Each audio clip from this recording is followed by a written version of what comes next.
निर्विकल्प वीतराग स्वधर्म सनातन,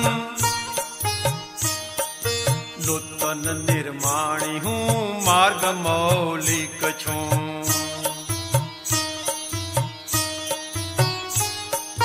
ब्रह्मांडी संकलन आंगड़ी ना टेरवे, मालिकी अभावती हूँ स्वयं मालिक छूं।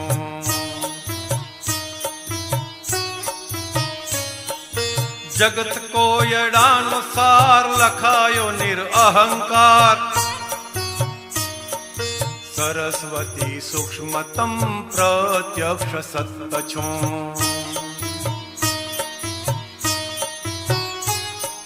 प्रत्यक्ष देशना श्रुत वीणाधारिणी, करुणा सागर निमौन संग ना गीती हूँ ज छूं।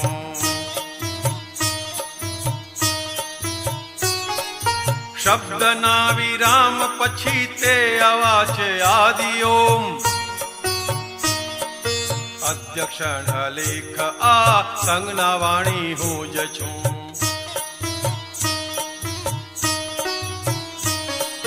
असीमित ज्ञान ज्ञान स्वपर प्रकाशक, पूर्ण मानवतनो साध्य विकास छूं।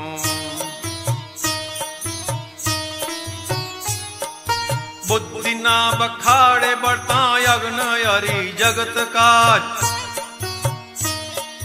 कारुण्य नितरता नैनी शब्द वेण छूं।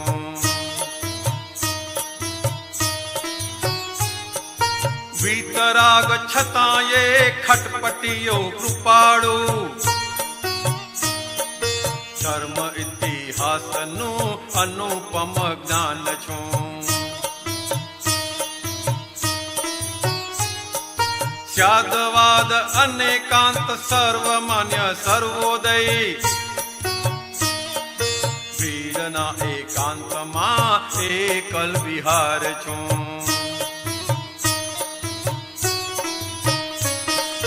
निशब्द कोलाहले ज्ञाता दृष्टा देहातीत, संगना सिद्ध सान्निध्य आप्त पुरुष ऊर छूं।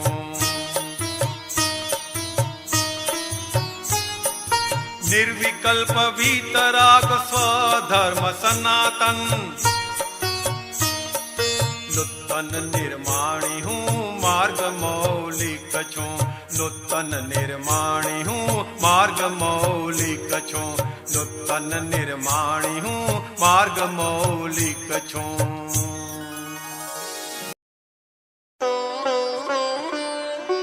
चैप्टर 69 जीवन में नियम का महत्व।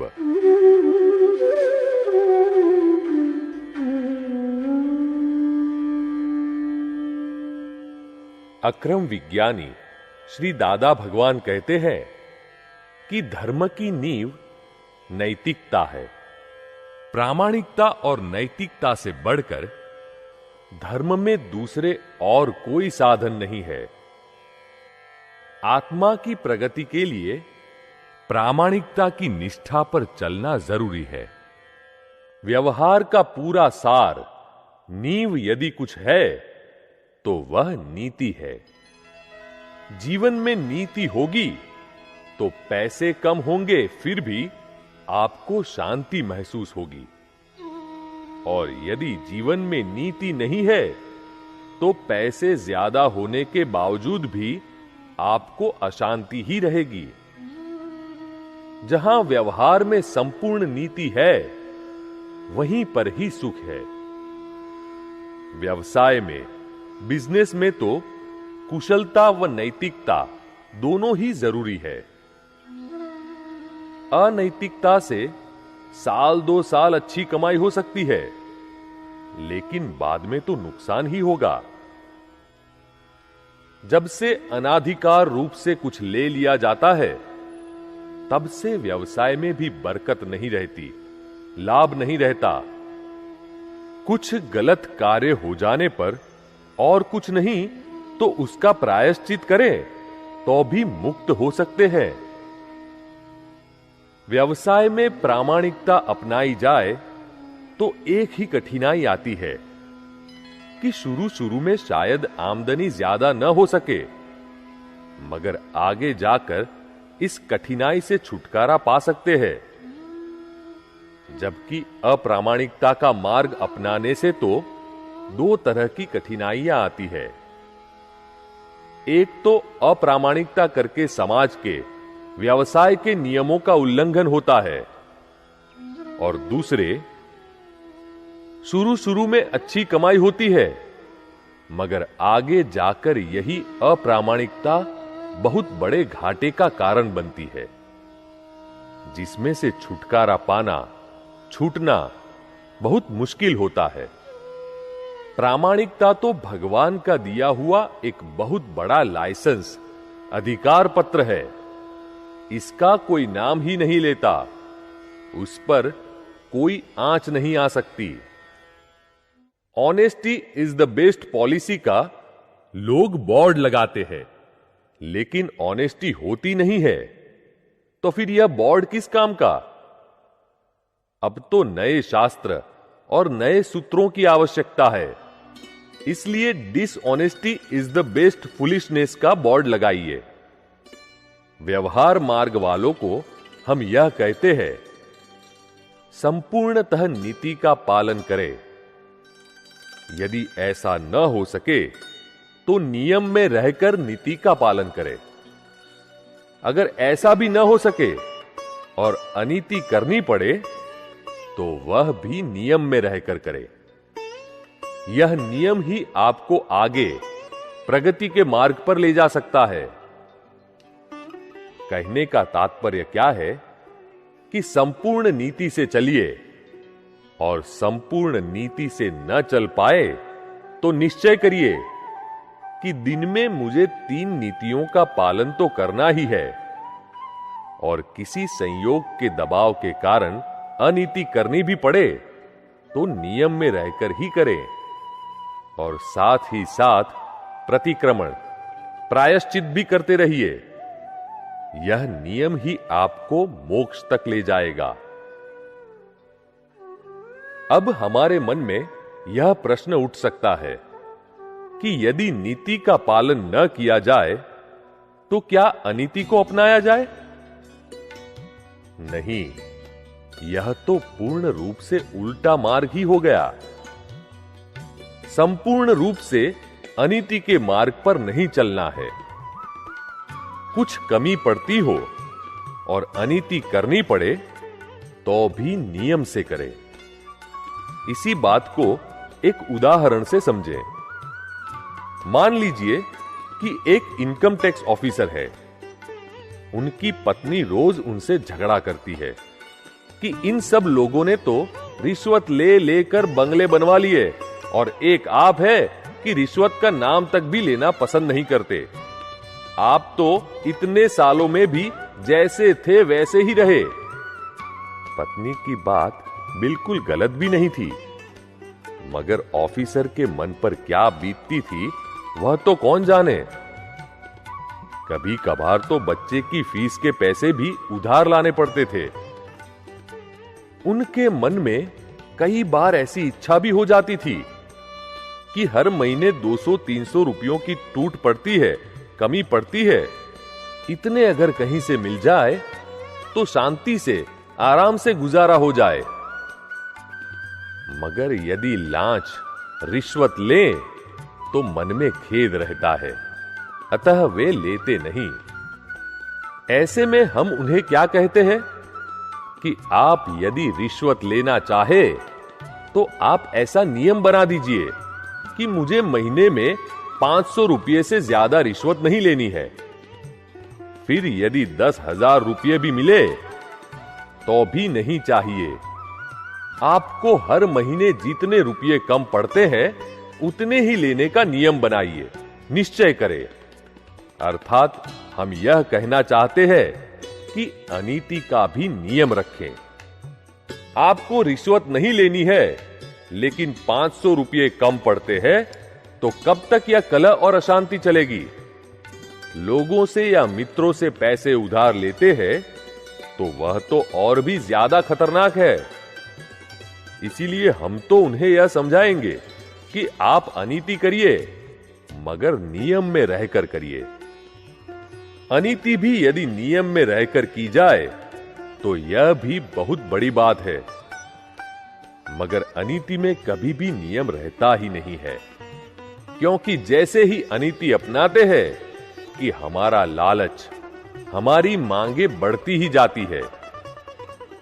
और यदि कोई नियम में रहकर अनीति करे तो उसका कल्याण हो जाए। अनीति वास्तव में अनीति नहीं है, बल्कि नियम का न होना अनीति है। जैसे हम निश्चय करते हैं कि अनीति नहीं करनी है, वैसे ही यह भी निश्चय करना है कि अनीति भी नियम में रहकर करनी है।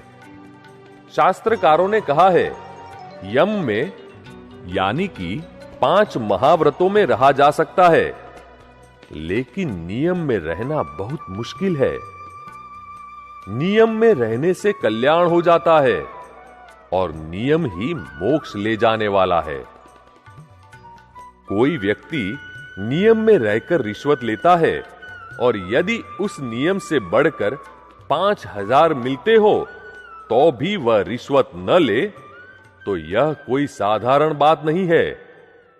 क्योंकि एक व्यक्ति यदि उपवास करता है तो वह भूखा रह सकता है, लेकिन यदि उसे कहा जाए कि आज 3 कौर ही खाने हैं, 3 निवाले ही खाने हैं, चौथा नहीं खाना है, तो वह इस तरह का कंट्रोल कर ही नहीं सकता।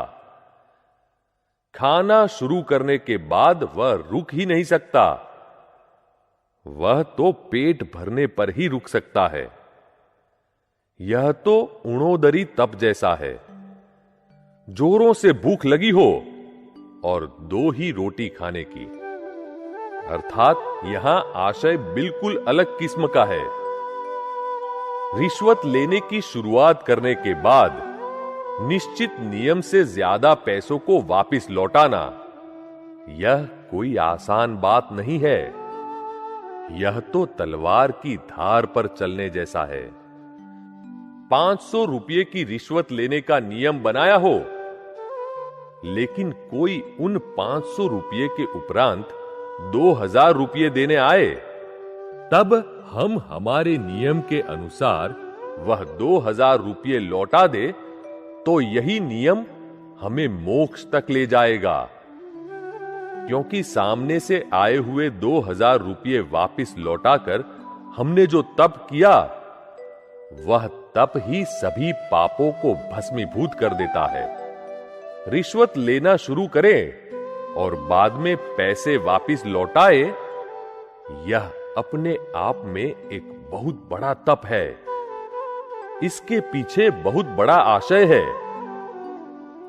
10,000 रुपये देखे और फिर भी मन विचलित न हो, यह मामूली बात नहीं है। कलयुग में नीति का पालन कठिन है, लेकिन नियम में रहकर अनीति करना, वह तो उससे भी ज्यादा कठिन है। जैसे जैसे आवश्यकताएं बढ़ती जाए, वैसे वैसे रिश्वत की मात्रा भी बढ़ती जाए, तो वह नहीं चल सकता। यह तो एक ही नियम 500 अर्थात 500, इस नियम में ही रहना होगा। एक बार रकम निश्चित कर लेने के बाद उसे आप बदल नहीं सकते।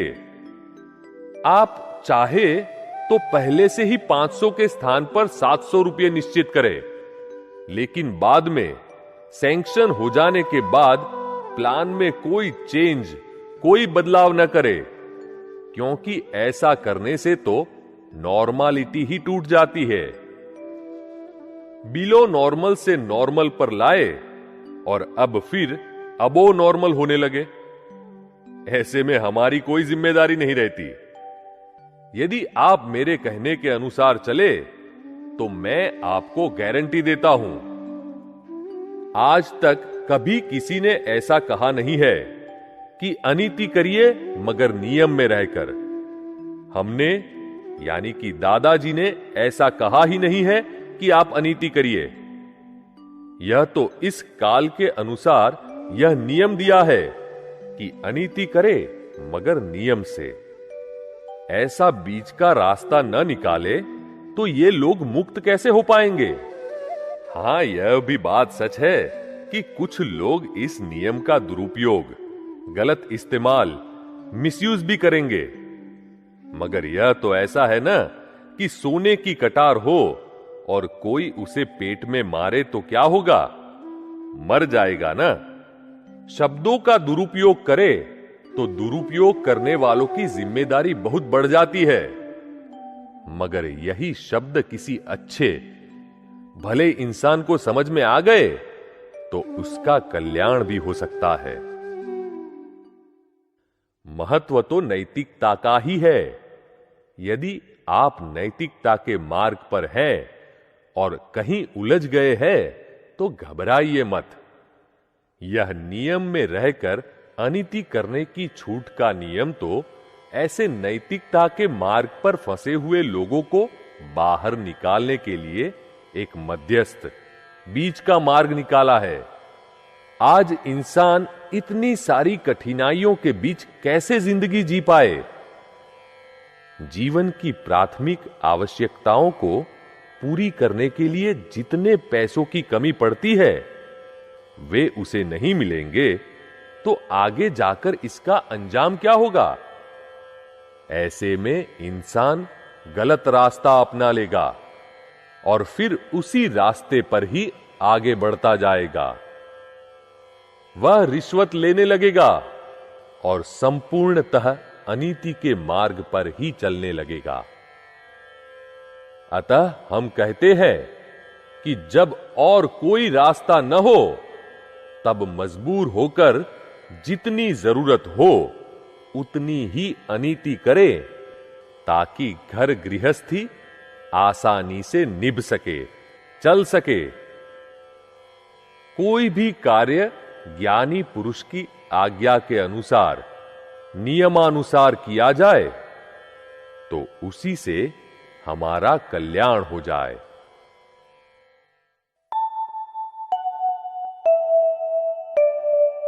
हाइलाइट्स। व्यवहार का पूरा सार, नींव यदि कुछ है तो वह नीति है। जहां व्यवहार में संपूर्ण नीति है वहीं पर ही सुख है। प्रामाणिकता तो भगवान का दिया हुआ एक बहुत बड़ा लाइसेंस है, अधिकार पत्र है। इसका कोई नाम ही नहीं लेता, उस पर कोई आंच नहीं आ सकती। अनीति वास्तव में अनीति नहीं है, बल्कि नियम का न होना अनीति है। नियम में रहने से कल्याण हो जाता है और नियम ही मोक्ष ले जाने वाला है।